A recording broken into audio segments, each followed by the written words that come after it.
बहुत दिनों की बात है। रामनगर गांव में एक दयालु नाथ नाम का पहलवान था।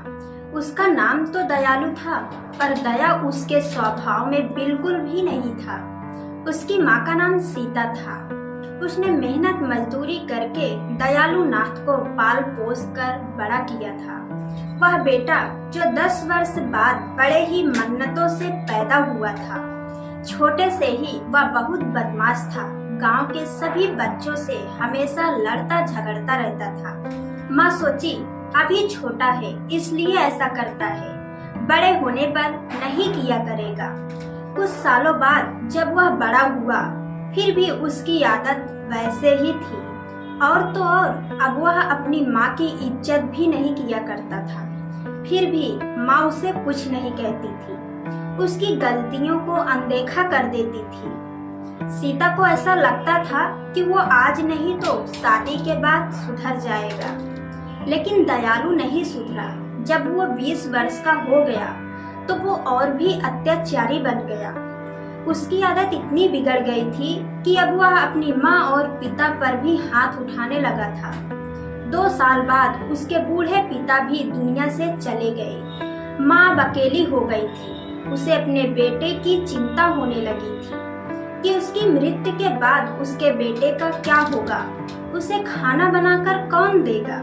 उसकी माँ ने सोचा इसकी शादी एक अच्छी लड़की से कर देंगे, दयालु का जीवन सफल हो जाएगा, उसका ध्यान अपने परिवार में लगा रहेगा तो वो गुस्सा भी नहीं करेगा।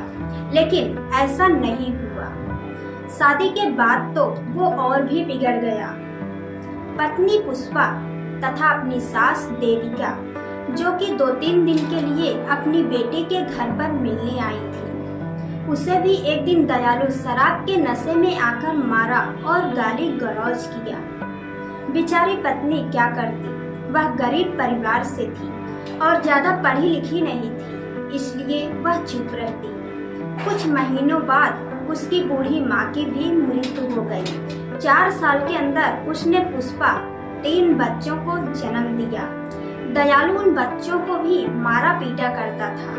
पुष्पा एकदम सहती गई और कुछ नहीं कह पाती थी। नौकरों की तरह घर के सारे काम किया करती थी। रात को भी वह चैन की सांस नहीं ले पाती थी। उसका पति शराब पीकर आता और मारा करता था।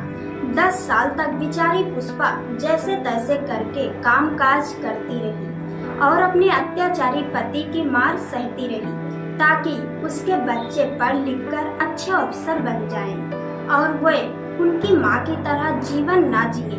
भगवान की कृपा और पुष्पा की मेहनत रंग लाई। जो कॉलेज में पढ़ती थी वो एमएससी में प्रथम आई। उसकी माँ का सपना पूरा होने लगा। उसे अपनी बेटी पर गर्व था कि ये एक दिन बड़ा मुकाम हासिल करेगी। अचानक एक रोज उसके पिता शराब के नशे में आए। अपनी बड़ी बेटी रीना को बुरा भला कहने लगे और मारने लगे।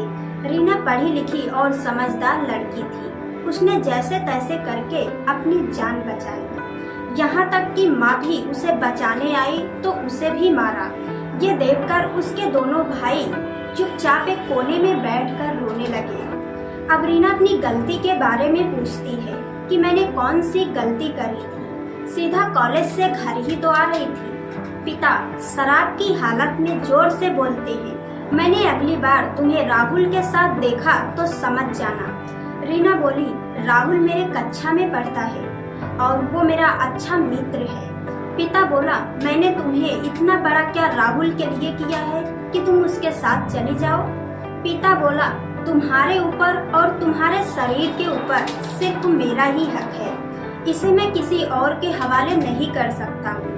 रीना और उसकी माँ ये वाक्य सुनते ही चुप हो गए और अपने मन में सोचने लगे कि ये पिता है कि हैवान। रीना अब इस घर में एक पल के लिए भी नहीं रुकना चाहती थी, क्योंकि हर रोज के नाटक से वो थक चुकी थी। आज तो उसके पिता ने इंसानियत की हद ही पार कर दिया था।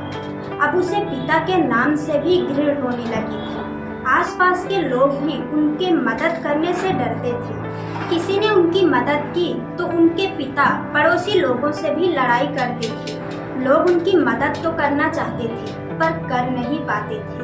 उसकी माँ ने उसके लिए इतना संघर्ष किया था, उसे रीना पूरा करना चाहती थी। एक दिन जब उसके पिता घर से किसी काम के लिए 1-2 दिन के लिए बाहर चले गए थे, तभी पुष्पा ने सोचा ये अच्छा मौका है।